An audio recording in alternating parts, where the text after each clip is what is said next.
അടുത്ത തെരഞ്ഞെടുപ്പ് കഴിഞ്ഞാൽ ഏക സിവിൽ കോഡ് നടപ്പാക്കുമെന്ന് ബി.ജെ.പി. നേതാവ് സുരേഷ് ഗോപി.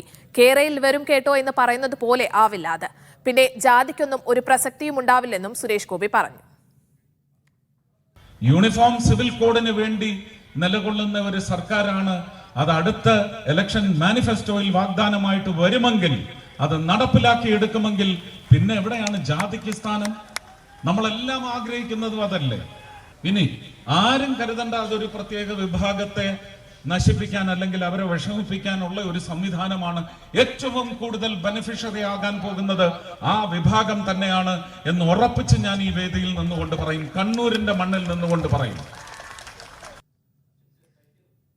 കൂടുതൽ വിവരങ്ങളുമായി കണ്ണൂരിൽ നിന്ന് സുനിൽ ഐസക് ചേരുന്നുണ്ട്. സുനിലെ, ഏത് പരിപാടിക്കിടെയായിരുന്നു സുരേഷ് ഗോപിയുടെ ഈ പരാമർശം? അദ്ദേഹം എന്തൊക്കെ കാര്യങ്ങളാണ് പറഞ്ഞത്? വിശദമായി.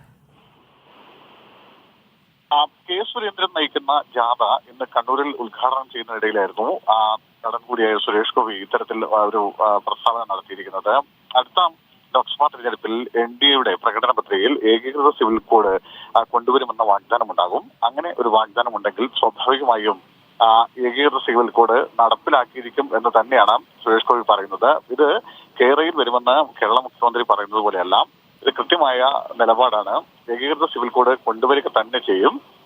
ഏതെങ്കിലും തരത്തിൽ അത് ഏതെങ്കിലും തരത്തിലുള്ള ആളുകളെ ബാധിക്കുമെന്നുള്ള ഒരു ആശങ്ക ആർക്കെങ്കിലും ഉണ്ടെങ്കിൽ അത് അടിസ്ഥാനരഹിതമാണ്. ജാതി തന്നെ ഇല്ലാതാവുന്ന ഒരു സാഹചര്യമാണ് ഉണ്ടാവുന്നത്. അതുകൊണ്ട് ജാതിക്ക് പോലും പ്രസക്തിയില്ലാത്ത ഒരു അവസ്ഥയിലേക്ക് കാര്യങ്ങൾ എത്തുന്നു. സ്വാഭാവികമായും അത് ഏതെങ്കിലും വിഭാഗത്തെ ബാധിക്കില്ലെന്നും സുരേഷ് ഗോപി തന്റെ പ്രസംഗത്തിൽ പറയുന്നുണ്ട്. ശരി, സുനിൽ ഐസക് കണ്ണൂരിൽ നിന്ന്.